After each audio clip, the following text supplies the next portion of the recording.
আমি মমতা ব্যানার্জিকে স্মরণ করিয়ে দিয়েছি বিদেশ সফর। মমতা ব্যানার্জি বলেছিল যে আমি বিদেশে যাচ্ছি, আমি শিল্প আনতে যাচ্ছি। বিমানবন্দরে, দমদম বিমানবন্দরে সাংবাদিকরা জিজ্ঞেস করছে, দিদি কোথায় যাচ্ছেন? বলছি আমি শিল্প আনতে যাচ্ছি। বিদেশ সফর, কোটি কোটি টাকা খরচা, আনা গোনা, যাওয়া আসার সঙ্গে যে যায় তার খরচা, ওখানে সমস্ত খরচা আমাদের পশ্চিমবঙ্গ সরকার। এ টাকা মমতা ব্যানার্জি ছাপায় না, এ টাকা মমতা ব্যানার্জি খালু আপ্পা ছাপায় না, এই টাকা মমতা ব্যানার্জির আড়ালের ঘরের দুলাল অভিষেক ছাপায় না, এই টাকা নবান্নে ছাপায় না, এ টাকা কালীঘাটে ছাপায় না, এ টাকা আপনার আমার জনগণের ট্যাক্সের টাকা। ডাকছে কে? এর আগে যখন গেছিল সঙ্গে গেছিল কে? ওই কুণাল ঘোষ, ওই কুণাল ঘোষ সঙ্গে ছিল। বাপমার নাম রেখেছে কুণাল ঘোষ, আর জনগণের নাম রেখেছে ছিনাল ঘোষ। কলকাতা কোর্টে কেস চলছে, পারমিশন নিতে হয়েছে, পারমিশনে নিতে গিয়ে বলছে উনি যে যাবেন টাকা কোথা পাবেন। উনি বলছেন উনি প্রতিদিন পত্রিকায় সাংবাদিকতা করে, সেই টাকাই এরাগো। তা আমি বলছি কুণাল ঘোষ যদি প্রতিদিন পত্রিকায় সাংবাদিকতা করে, আপনারাও তো সাংবাদিক, সাংবাদিকতা করে বাড়িতে সময় পাওয়া যায় বা রাজনীতি করার সময় পাওয়া যায়? আমার তো মনে হয় না। তো সুতরাং আমরা সেবারে কি দেখলাম? সেবারে দেখলাম বিদেশে শিল্পপতি তো পেলই না, আমার দক্ষিণ কলকাতাতে বাড়ি সৌরভ গাঙ্গুলি, বাংলার চিটিংবাজ সৌরভ গাঙ্গুলি, বাংলার নিমক হারাম চিটিং সৌরভ গাঙ্গুলি, ক্রিকেটার হিসেবে বলছি না, কিন্তু বাংলার মানুষের সাথে চিটিংবাজি করেছে, বাংলার আপামর জনসাধারণের সাথে চিটিংবাজি করেছে। বাংলায় ক্রিকেট একাডেমি করব বলে, উদীয়মান ক্রিকেটার তৈরি করব বলে বাংলায় বামফ্রন্টের কাছ থেকে 1 টাকার বিনিময়ে সল্টলেকের মতো জায়গায় টাকা নিয়েছে, দিয়ে মানে টাকা 1 টাকার বিনিময়ে ওই সরকারি জমি নিয়েছে। আজও কিন্তু ক্রিকেট একাডেমি হয়, ক্রিকেট একাডেমি। সেই সৌরভ গাঙ্গুলিকে পাশে বসিয়ে বলল বাংলায় শিল্পপতি কে? না সৌরভ গাঙ্গুলি। 1 টাকার বিনিময়ে সে শিল্প করবে কলকাতায়। তাহলে ও সফল হলো না, অথচ বাংলার টাকা গেল, জনগণের টাকা গেল। তা সেই যে ধপের চপ, এবারে কে যাচ্ছে কি? এবারে আবার ডেকেছে, শুনতে পাচ্ছি যে মদ কোম্পানির ডাকে যাচ্ছে। কেন? না বাংলার বুকে ভারতবর্ষের মধ্যে মদ বিক্রিতে হিরো নাম্বার 1। এবারে শুধু দোলে যা মদ বিক্রি হয়েছে কোষাগার ভরে। তা যে মদ কোম্পানি ওকে ডাকছে, ওখানে মদ টেস্ট করতে যাচ্ছে না কি করতে যাচ্ছে, আবার সঙ্গে যাচ্ছে কে? সেই কুণাল ঘোষ। আমরা ছোটবেলায় একটা কবিতা পড়তাম, সঙ্গে যে যাই ভাগ্নে মদন বলে একটা কবিতা আছে। তা এখন মমতা ব্যানার্জির সঙ্গে কে যাই?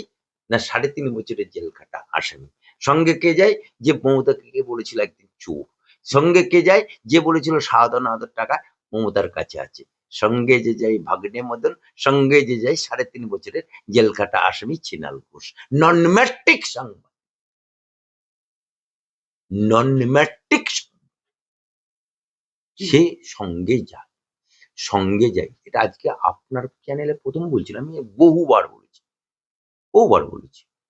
সাংবাদিকতা আপনারা পাশ করেছেন বা যাই করেছেন, একটা জার্নালিজম ডিগ্রি করতে হয়। ও যে বছর থেকে সাংবাদিকতা করছে, এখন জোগাড় করেছে কিনা জানি না, কিন্তু যে সালে আমি ওর আটটাই করে আমি কাগজ তুলে রেখেছি, তাতে নন ম্যাট্রিক লেখা আছে। একদম পরিষ্কার। পরে আবার ডিগ্রি ওই মমতা ব্যানার্জির মতো ডক্টরেট ডিগ্রি ফলস এরকম হতে পারে। তা আজকে আজকে মদ কোম্পানি ডাকবে না তো কি ভালো কেউ ডাকবে নাকি? তা উনি যাচ্ছেন ওখানে, যাক, গিয়ে কি করে, কি দেখি, কি হয় সেগুলো দেখি। আগে মনা হোক, তারপর নাম রাখবো। কিন্তু সৌরভ গাঙ্গুলির কথা বলে সৌরভ গাঙ্গুলি তো সবাই মহারাজা বলে। চ্যালেঞ্জ করলাম, মহারাজা ওই ক্রিকেটে হতে পারে, এই শিল্পের ক্ষেত্রে ওর চা দোকান করার ক্ষমতা নেই।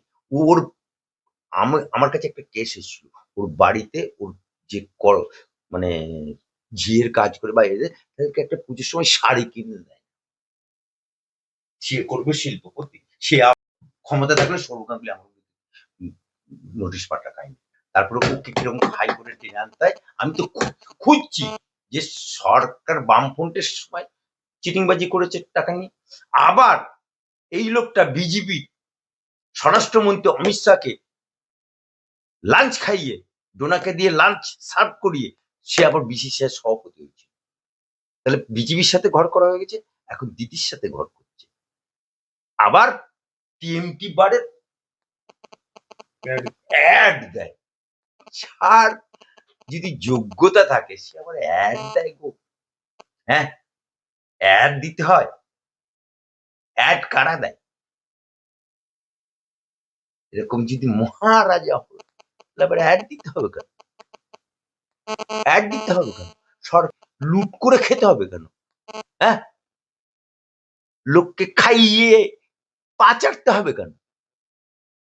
সুতরাং ক্রিকেটার হিসেবে আমি বলছি না, আবারও বলছি ক্রিকেটার হিসেবে নমস্য পাস্ট ইজ পাস্ট, কিন্তু বর্তমানে সৌরভ গাঙ্গুলি বাজারে সিটিং বাজ, বাজারে নিমক হারাম, বাজারে জমি হরণ করে।